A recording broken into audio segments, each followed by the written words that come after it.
Sometimes a massive empire looks terrifying on a map, but it is completely hollow on the inside. In the early 20th century, the Russian Empire looked exactly like that. Vast land, unstoppable war machine, steel-armored navy.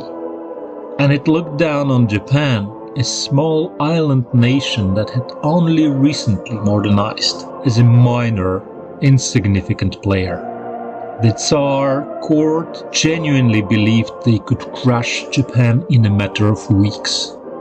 They were dead wrong. What followed was one of the most stunning, miserable defeats in military history. Good midnight. This is Solo.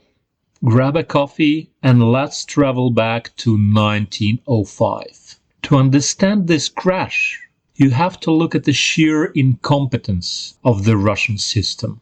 The empire was riddled with corruption, poor leadership, and outdated ideas. They treated the war as a joke.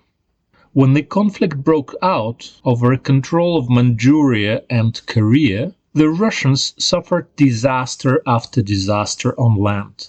But the true, ultimate humiliation happened at sea at the Battle of Tsushima. The Tsar ordered his Baltic fleet to sail all the way from Europe to Asia to save the war.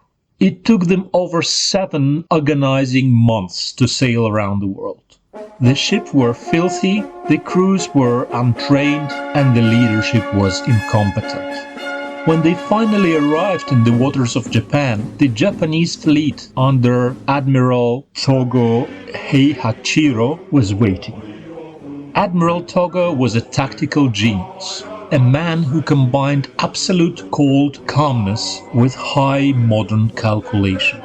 At Tsushima, he performed one of the most dangerous and brilliant maneuvers in naval history.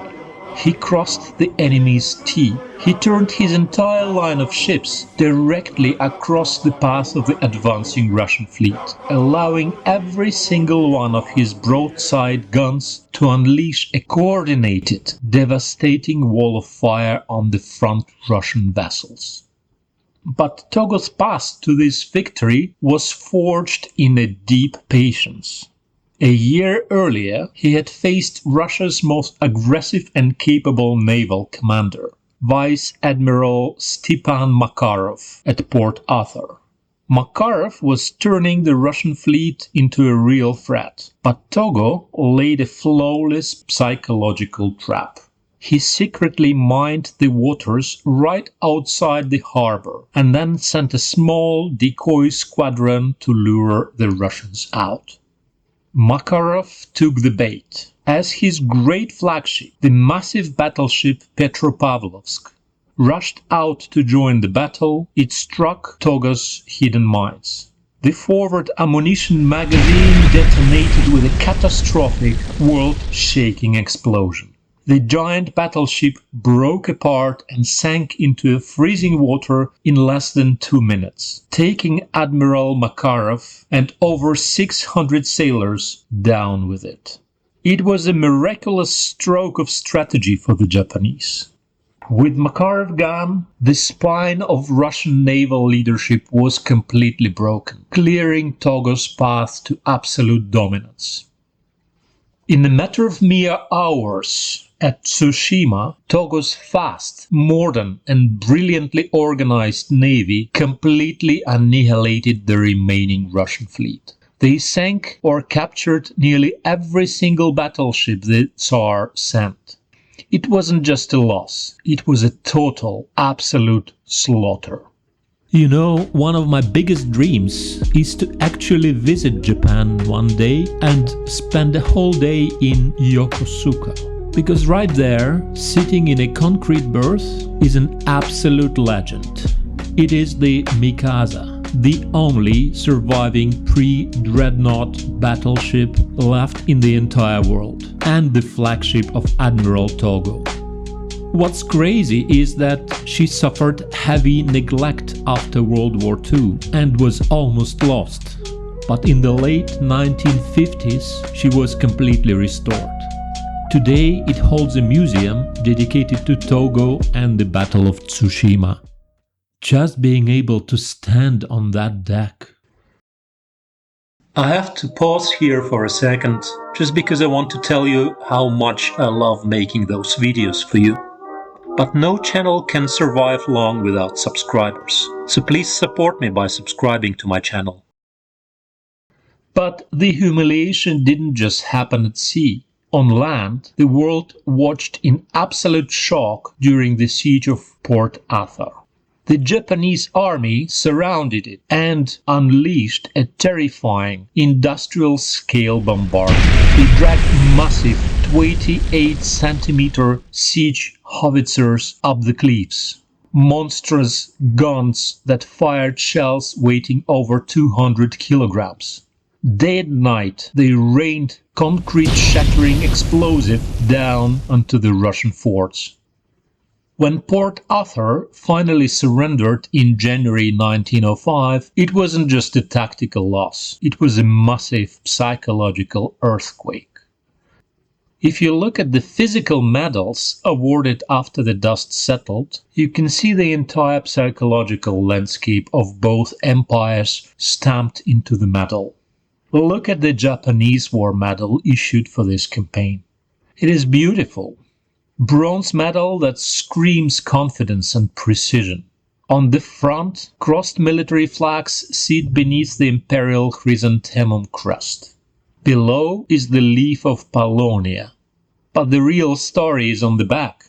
It features a massive, powerful shield surrounded by branches of laurel and palm, the universal symbols of total victory. And in the center of that shield there is an inscription which translates into Meiji 37-38 War. That means 1904-1905 in modern calendar. Even the ribbon, with its deep dark blue center, light blue borders and white stripes on edges, represents a clean, disciplined visual identity. It is a design of organized, modern machine that knew exactly what it was fighting for. Now contrast that with the dark irony of the Russian medal. The Tsar handed out a simple, light bronze medal to the soldiers who were lucky to survive the meat-grinders of Port Arthur or Tsushima. On the back, it bears a famous, deeply tragic inscription from the Bible.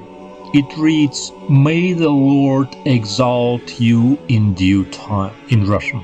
Think about the utter bleakness of that message to a broken, defeated soldier. The state had nothing left to offer them in this life. No victory, no pride, no imperial glory. The system was essentially saying, we dragged you into a disaster, we lost, and may God take you in due time. It is a confession of absolute failure wrapped in religious shroud. Russian medals, primitive in design, are heavily faked. For one authentic piece, there are 99 fakes sold. For Japan, 1905 changed everything. It was a monumental victory that forged them as a world-leading nation. A status of high discipline, technology, and economic power that they still hold today. But for Russian Empire, 1905 was not just another one in a long list of humiliating defeats. It was a fatal internal wound. Massive riots, worker strikes, and military mutinies broke out immediately across the country. The Tsar managed to survive that specific moment, but the empire never truly recovered. Just 12 years later, under the crushing weight of World War I, the empire collapsed completely. The Tsar was executed, and the bloody Bolshevik revolution changed the world forever. And here is the deepest lesson of 1905. Some cultures learn from their historical failures and adapt. Others are trapped in a loop. For the Russian system, 1905 was not an isolated incident. It was simply one major link in a long, ongoing chain of humiliating military defeats. And as we speak tonight, that exact same counting of humiliating defeats of Russia goes on. The actors changed. The years passed. Lies and propaganda can hide the rotten core for a little while, but they can never stop the final collapse. Just wait and see. This was Solo. Hit that subscribe button so you don't miss our next late night insights. And I'll see you next time.